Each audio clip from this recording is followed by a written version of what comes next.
this is probably one of the most important upcoming elections. And we've heard the candidates speak about the issue of Israel and where they would stand in support of Israel. And considering the current administration, what are your thoughts about this election cycle? How critically important is this really with regards to supporting Israel and also protecting the sovereignty of the United States of America? Well, I guess you could say it's life and death, Lori. I mean, I don't know how to put it any more soberly than that. The choices that we face are very stark. They're as stark as the videos that you've shown us here in many ways. I was thinking about one of those video imams there, kind of reminded me of Jeremiah Wright back in Chicago. Imagine listening to that for 30 years. I hope I don't get you in trouble for that, Lori.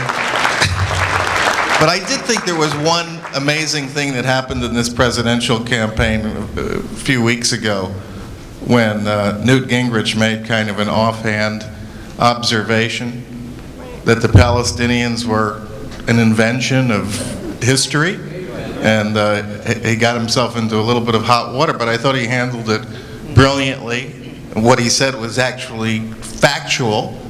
I had written it 11 years earlier.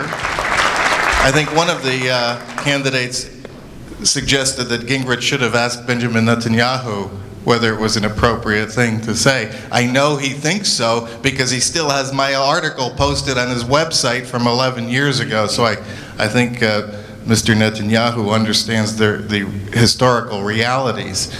I mean, you know, you look at these videos, and you also have to recognize that this whole nationhood movement by Palestinians is a total fabrication. It's all based on myth. Arafat was telling us that, you know, he was a descendant of the Philistines, you know, who were extinct thousands of years ago, and that was his basis for claiming the land of Palestine, which again was, you know, named that by the Romans after they destroyed the temple and so forth. I mean, the distortion, the claims of the Jews never lived on this land, they never had a temple here.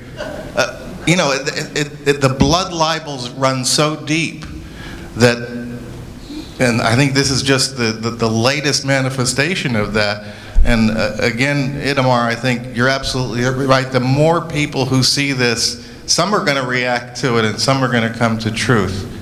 There are some people who are not going to do that. There's going to be some people who react to that and are still deceived because they're in bondage to evil.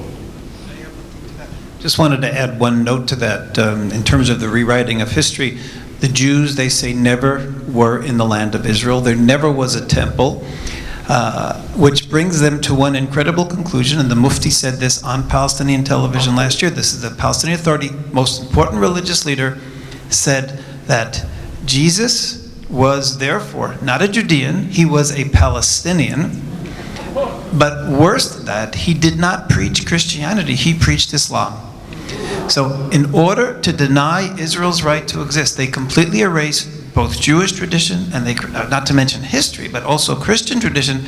Jesus was a Palestinian. You could see that video on our website, palwatch.org. Jesus was a Palestinian who preached Islam. Mr. Little, my next question would be for you. Do you feel that